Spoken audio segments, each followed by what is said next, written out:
नमस्कार दोस्तों, मैं गुलशन मारवा।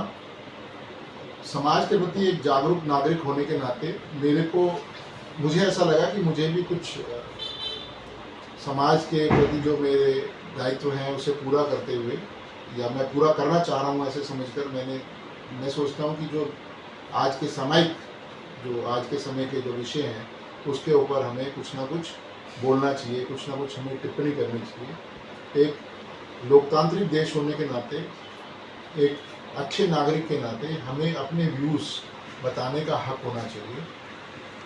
पर हम जिन टॉपिक्स पे आज बात करना चाह रहे हैं उसमें एक सबसे बड़ा टॉपिक लॉरेंस बिश्नोई का है, और दूसरा न्याय व्यवस्था का है, तीसरा मीडिया का है। और मैं ये समझता हूँ कि तीनों जो चीज़ें हैं वो सब इंटरकनेक्टेड हैं, जिसकी वजह से इस देश में चौथा भी बोल सकते हैं, जो कि मीडिया को आज हम लोग सोशल मीडिया बोल सकते हैं। पहले सिर्फ मीडिया हुआ करता था, आज एक वर्ड नया जुड़ गया, सोशल मीडिया। ये तीनों चीज़ें जो हैं एक दूसरे से मिक्स हो गई, जिसकी वजह से इस देश में, मैं बोल सकता हूँ इस देश में क्या पूरे संसार में ही उथल पुथल मची हुई है। लोग एक दूसरे को शक की नज़रों से देखते हैं, लोग एक दूसरे को, सामाजिक सामंजस्य जो है वो ख़त्म हो रहा है। मैं अभी बहुत दिनों से देख रहा हूँ कि मीडिया में लॉरेंस बिश्नोई के बारे में बहुत कुछ आ रहा है। अगर आप जैसे मैंने उनके कई वीडियोस देखे हैं, कई लोग उनके बारे में जो कमेंट्स लिख रहे हैं, या जो बोलते हैं कि उनके 700 शूटर हैं या ऐसा कुछ है, बट क्या आपने कभी उनकी बातचीत के व्यवहार को देखा है? क्या आपको वो बहुत बड़े गैंगस्टर नज़र आते हैं? क्या आपको लगता है कि सब चीज़ें सच्ची बोली जा रही हैं उनके लिए? क्या ऐसा लगता है कि, मुझे जहाँ तक मेरे को ऐसी फीलिंग हो रही है कि he is a misguided person. और मिसगाइड दो तरीके से होता है इंसान, या तो उसे इन्फ्लुएंस किया जाता है, जैसे आजकल हम लोग बोलते हैं सोशल मीडिया इन्फ्लुएंसिंग। दूसरा, गवर्नमेंट की जो बॉडी है उनका इन्फ्लुएंस उनके ऊपर ज़्यादा है। जैसे कि वो बार बार उनके रिश्तेदार, जैसे रमेश बिश्नोई उनके चाचा के लड़के हैं, उनका मैंने एनडीटीवी का इंटरव्यू देखा, वो खुद भी बताते हैं, अपने पटियाल जी के एक इंटरव्यू में उन्होंने बताया था कि पुलिस ने उनके ऊपर चार्जेस लगाए, फ्रेम किया, और उसके बाद से उनकी ज़िंदगी में चेंजेस आने लगे। जहाँ तक मुझे लगता है इसमें भारतीय न्यायपालिका का भी रोल है। सोशल मीडिया इन्फ्लुएंसिंग तो हुई, प्लस भारतीय जो न्यायपालिका है उसका भी बड़ा रोल है, और पुलिस का भी बहुत बड़ा रोल है। और आज की डेट में मैं समझता हूँ कि सबसे बड़ा रोल तो भारत सरकार का भी है। भारत सरकार को अपनी पूरी जिम्मेवारी लेनी चाहिए कि अगर उनका नाम बार बार आ रहा है तो भारत सरकार को भी चाहिए कि इस बारे में पूरी तहकीकात करे और सख्ती से पेश आए। जो लोग अफवाहें फैला रहे हैं या सोशल मीडिया पे उनको महिमा मंडन कर रहे हैं, हमारे देश की साइबर सिक्योरिटी को नंबर 1 बोला जाता है। Being a cyber expert, being a technologist, as कुछ लोगों को मालूम होगा कि I am from the computer science background, और साइबर सिक्योरिटी पर भी हमने काम किया है। गवर्नमेंट के पास इतनी अथॉरिटी है, इतना सब कुछ तंत्र है कि ऐसे पोस्ट को, ऐसे सोशल मीडिया पोस्ट को, या जो महिमा मंडन कर रहे हैं किसी के लिए भी, और जो समाज के लिए घातक हो सकता है, देश के लिए घातक हो सकता है, उसे इमीडिएटली रिमूव किया जाए। मैं ये मांग करता हूँ भारत सरकार से कि ऐसी सब चीज़ों को हटाने से देश में एक अच्छा संदेश भी जाएगा कि सरकार भी चाहती है कि जनता अच्छे विचारों को रखे, ना कि कोई अगर बोल रहा है कि भाई मैंने इसलिए मारा, मैंने इसलिए किया।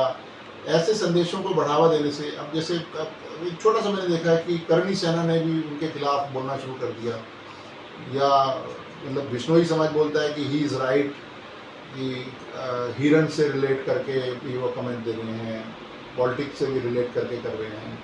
अभी कनाडा से भी आ रहा है कि लॉरेंस बिश्नोई का उसमें हाथ है।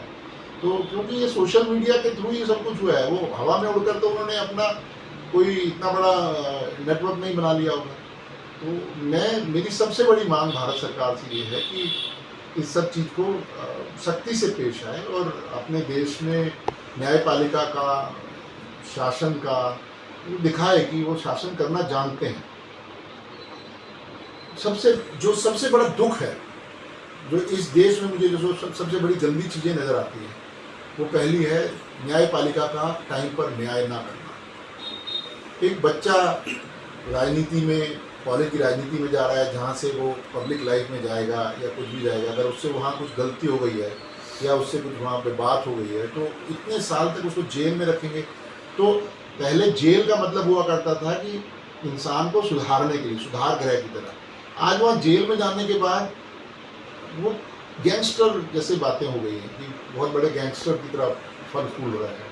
मतलब आप जेल में किसी को सुधारने की बजाय उसको बहुत बड़ा बना दिया आपने। तो ऐसा तो न्यायपालिका को भी सोचना चाहिए कि आपका जेल तंत्र ही बिल्कुल फेल है। मैं दिल से ये चाहता हूँ कि देश में शांति रहे, आपस में लोग ना लड़ें, हिंदू मुसलमान ना करें, या कोई भी चीज़ जो किसी का डिफरेंस है। मैं तो यहाँ तक भी कहता हूँ कि सलमान खान को क्यों नहीं माफ़ी मांग लेता, उसको माफ़ी मांगनी चाहिए। अगर नहीं भी किया है तो लोग कहते हैं कि यार झुक जाओ, इसमें क्या दिक्कत है, आप इतना बड़ापन मत दिखाइए। झुकने में अगर संसार का भला है या आपका भी भला हो रहा है तो झुक जाइए भाई, इसमें क्या दिक्कत है। कोई बैंड होने से क्या होने वाला है। हमारे संत महात्मा भी कहते हैं कि भाई अगर आपको कोई चीज़ अच्छी लग रही है, कि भाई दूसरे को आपकी की हुई चीज़ अच्छी लग रही है, दूसरे को मानसिक शांति मिलती है, वैसा कर लो। तो वैसा क्यों नहीं कर रहे। अगर किसी पूरे समाज को, किसी पूरे सेक्ट को किसी चीज़ से कुछ प्रॉब्लम हुई है तो मेरे ख्याल से उनको मान लेना चाहिए। और कोर्ट को भी डिसीजन बहुत जल्दी लेना चाहिए। 25 साल हो गए जिस केस को, जिसका कोई सोल्यूशन नहीं निकल पाया। तो ऐसी न्यायपालिका का क्या देश में क्या वजूद है। ऐसी डेमोक्रेसी नहीं होनी चाहिए, ऐसी न्यायपालिका भी नहीं होनी चाहिए कि एक पूरा समाज परेशान हो गया और एक ऐसा गैंगस्टर निकल रहा है, ऐसी बातें हो रही हैं। तो मैं तो समझता हूँ कि न्यायपालिका को भी और भारत सरकार को भी ये सोचना चाहिए कि आपका ये तंत्र कमज़ोर है। अभी आपके जो क्वेश्चंस हैं आप मेरे से पूछिए, मैं उसका कोशिश करूँगा कि जो मेरे मन में है मैं उसका जवाब दूँ।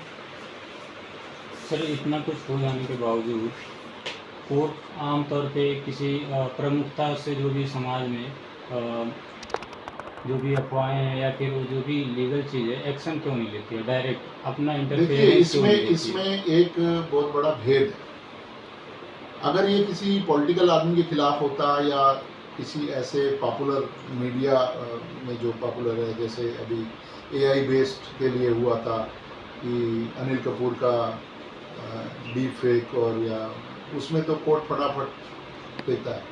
प्रधानमंत्री जी के खिलाफ आप कुछ बोलेंगे तो फटाफट एक्शन होगा, या आप किसी रिनाउंड नेता के खिलाफ बोलेंगे तो फटाफट होगा। मतलब आम जनता को यहाँ पे कुछ नहीं देखा जाता।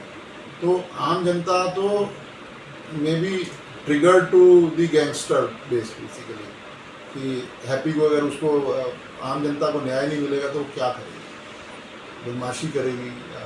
और सबसे बड़ी बात कि सोशल मीडिया में दो ही चीज़ों को लोग पसंद करते हैं, या तो मतलब एब्यूजिव लैंग्वेजेस, या मतलब कोई नॉलेज नहीं है उस चीज़ को तो बिल्कुल ही पसंद करने लग जाएंगी। अब जैसे अभी आपके लॉरेंस बिश्नोई का केस है, आप जिस भी चैनल में देखेंगे उसमें हज़ारों लाखों उसके व्यूअर्स हैं। उसका रीज़न क्या है? अगर गवर्नमेंट ब्लॉक कर देगी तो ख़त्म है, कोई उसको पहचानेगा नहीं। न्यायपालिका को पहले अस्यूम एक्शन लेना चाहिए ना, सरकार तो बाद में है। न्यायपालिका क्या चुपचाप बैठी हुई है, उसको लेना चाहिए। बहुत सारी चीज़ें इस देश में जो लोग आपको आप भी बोलना चाहिए आपको कि बुरी हैं। क्या इतना टैक्स लेते हैं, आप जेलों का सुधार करा बनाइए, अच्छा बनाइए, लोग मतलब अच्छे तरह से मतलब उनको सोशल सर्विस की तरफ लेके जाइए। आप कई कंट्रीज ऐसी हैं जिसमें सोशल सर्विसेज कराते हैं। अगर कोई आपने कोई क्राइम किया है और उसको कम सज़ा देकर सोशल सर्विस कराते हैं, सो दैट उसके दिमाग में सोसाइटी के प्रति ईमानदारी जाए, सोसाइटी के प्रति काम करने का सद्भावना बने। जैसा करना चाहिए। सरकार की वो पॉलिसी नहीं है। मैं ऐसी कुछ कंट्रीज़ को जानता हूँ जहाँ पे आपको ग्रेजुएशन में एडमिशन लेने के लिए कुछ सोशल सर्विस का सर्टिफिकेट लगाना पड़ता है। क्या हमारे देश में ऐसा है? हमारी तो एजुकेशन पॉलिसीज़ ख़राब है। अब यहाँ सड़क टूटी होती है, सीवर टूटा होता है, जनता वहाँ से निकल जाती है। तो जनता भी तो ऐसी है, जनता भी तो सिर्फ सोशल मीडिया पे देखना जानती है कि मतलब ये इस तरीके से महिमा मंडन करो, आगे निकले। और कुछ पूछना चाहेंगे? लॉरेंस बिश्नोई की वजह से हमारे समाज और युवाओं पे क्या असर पड़ता है, क्योंकि आज की युवा उसको अपनी इंस्पिरेशन मानती है। देखो, इंस्पिरेशन वर्ड मत बोलिए। इंस्पिरेशन तो it is a positive word, inspiration word नहीं है। वो इंस्पिरेशन तो मतलब तो महात्मा गांधी को मानिए, उसको तो मानते नहीं। हमारी जो यूथ है मान रही है। नहीं, उसको सोर्स ऑफ इंस्पिरेशन मान रहे हैं, क्योंकि बेरोजगारी बहुत है, उसके पास खाली टाइम बहुत है। उसको सोशल मीडिया में और इंटरनेट में ऐसा उलझा दिया कि सरकार ये नहीं चाहती है कि वो जॉब की प्रति देखे या ईमानदारी से कोई काम करे। वो अपने घर के काम नहीं करते हैं।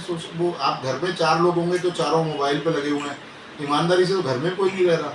तो सरकार को पहले बैन करना चाहिए कई चीज़ों को। कुछ ऐसी कंट्रीज़ हैं जिसमें सोशल मीडिया में बैन है, और वो भी बड़ी एडवांस कंट्रीज़ हैं। हमारे देश में तो सरकार खुद चाहती है कि लोगों का ध्यान इन सब चीज़ों पे, मतलब सरकार की चीज़ों पे जाए ना।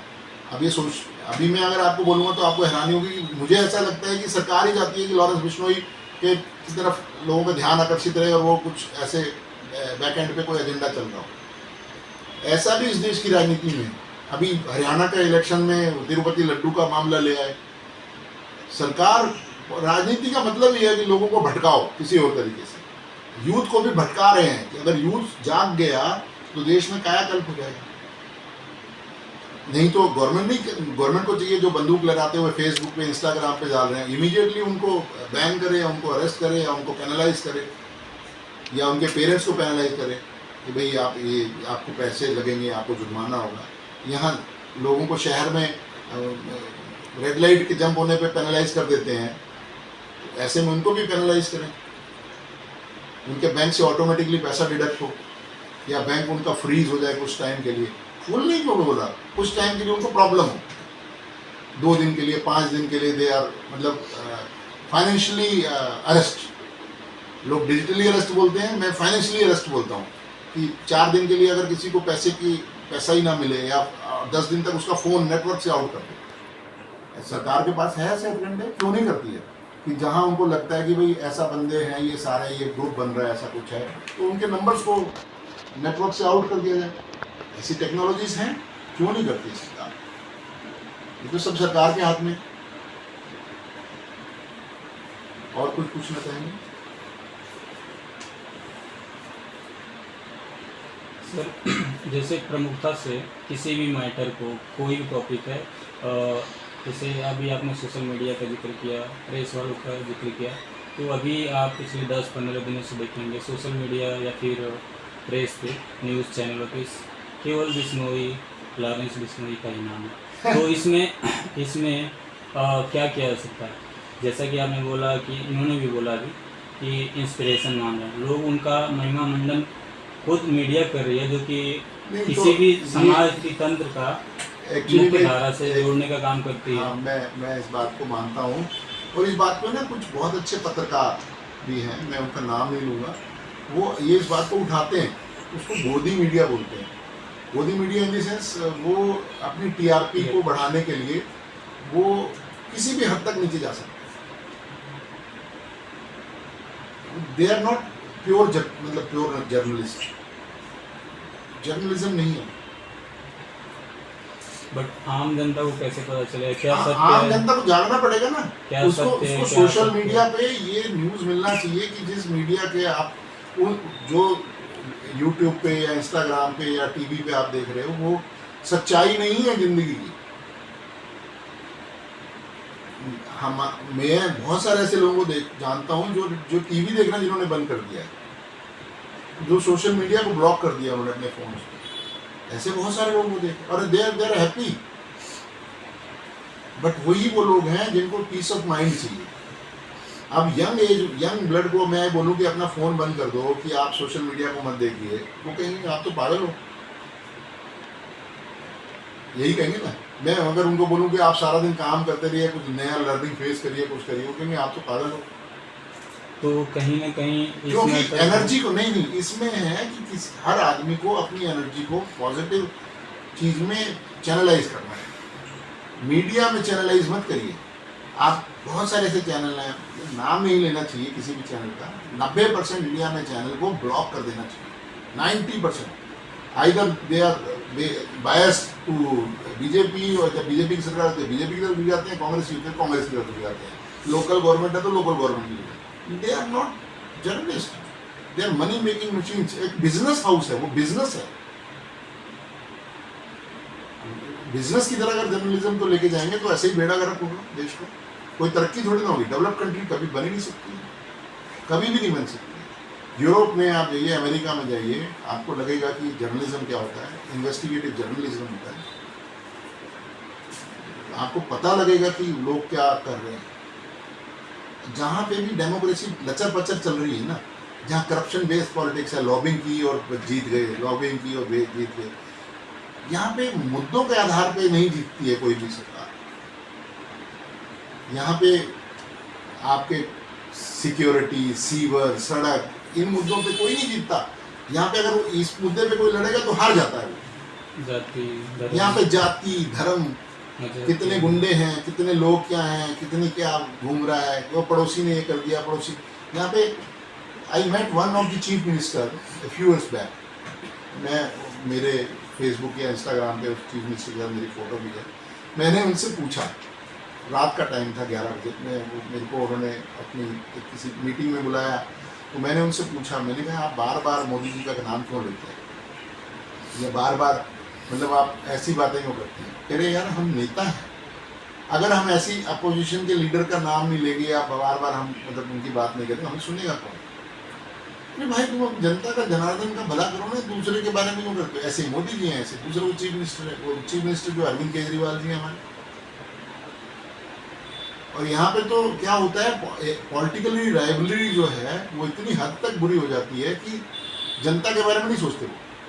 अब सपोज मैं ये कहता हूँ कि चलो अरविंद केजरीवाल जी ने गलती करी होगी, मुझे नहीं मालूम है, वो तो कोर्ट में केस है, या सिसोदिया ने भी की होगी, कोर्ट में केस है। बट आपको मालूम है कि एक चीफ मिनिस्टर जेल में होने के बाद वो पिछले 6 महीनों का ट्रैक रिकॉर्ड देखिए। दिल्ली में बारिश हुई थी, दिल्ली में मैं खुद 7.5 घंटे एक जाम में फंसा।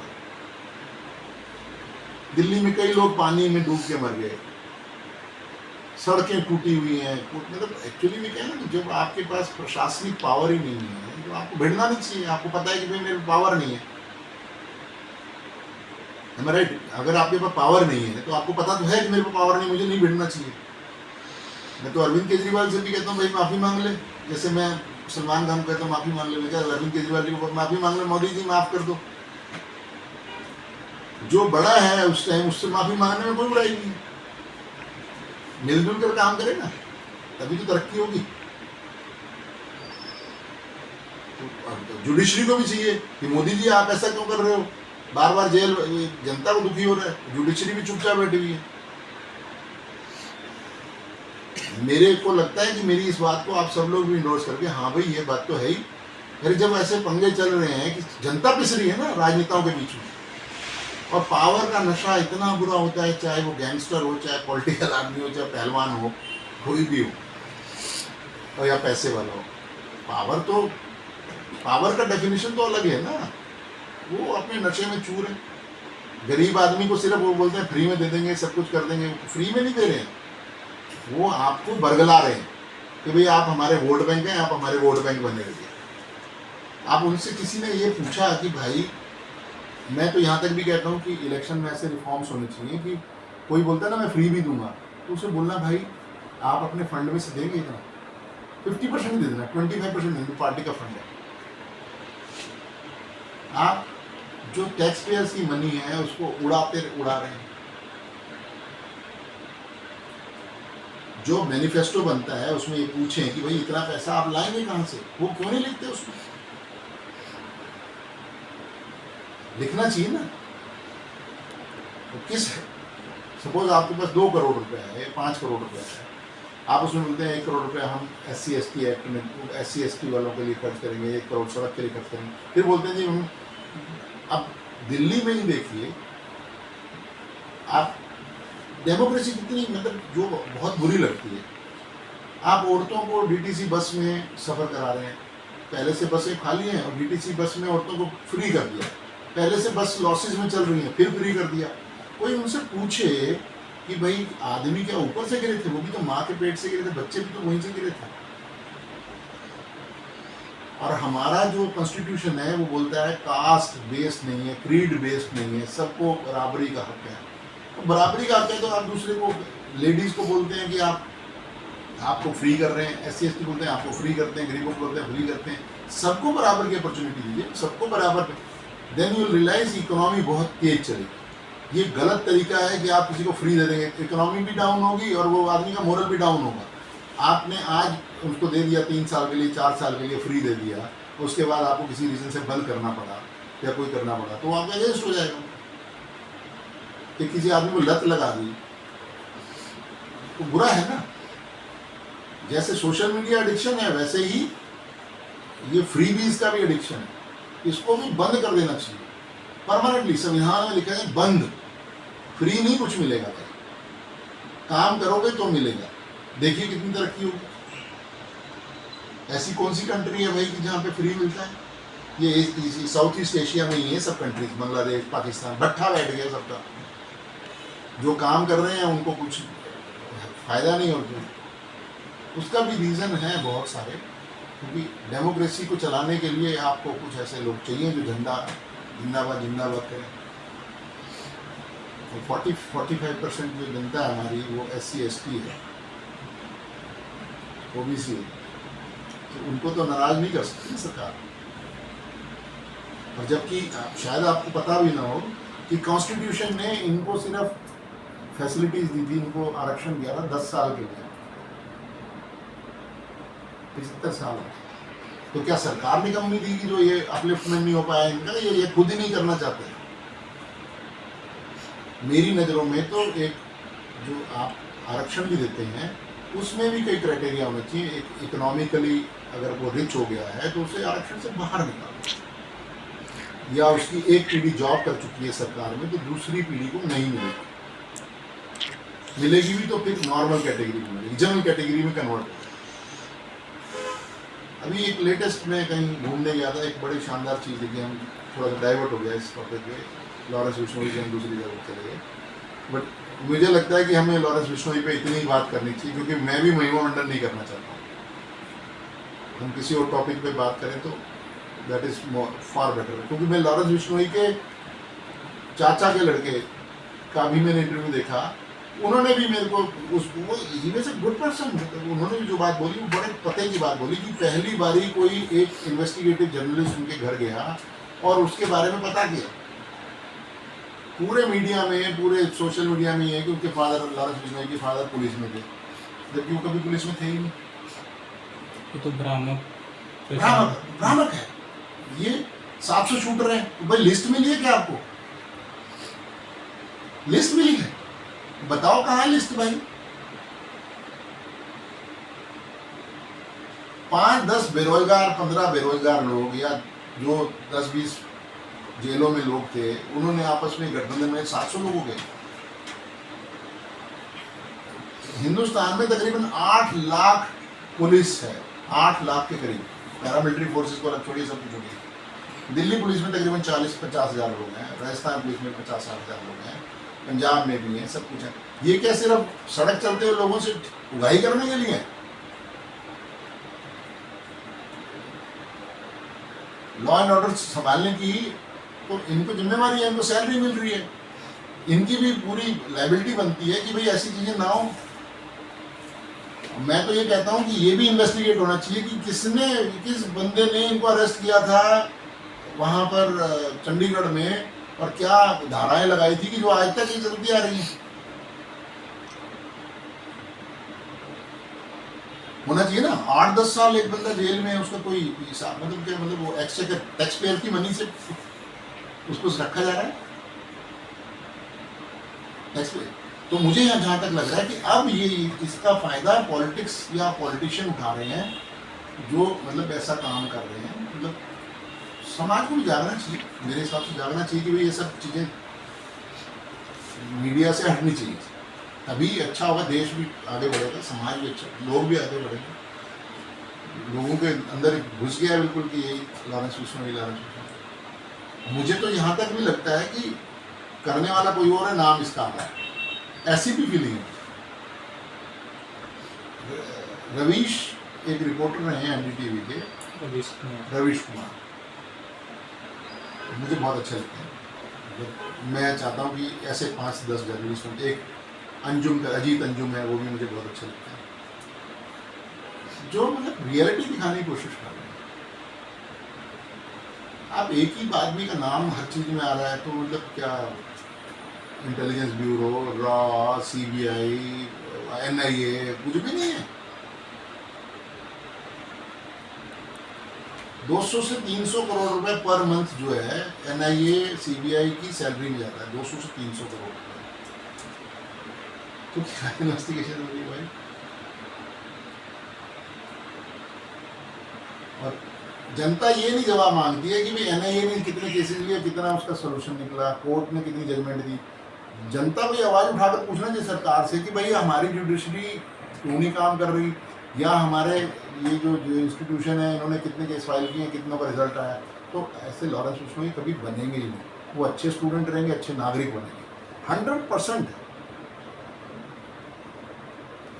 क्विक फ्रिक अगर आपका रिजल्ट निकलता है तो आपको अच्छा रहेगा ना।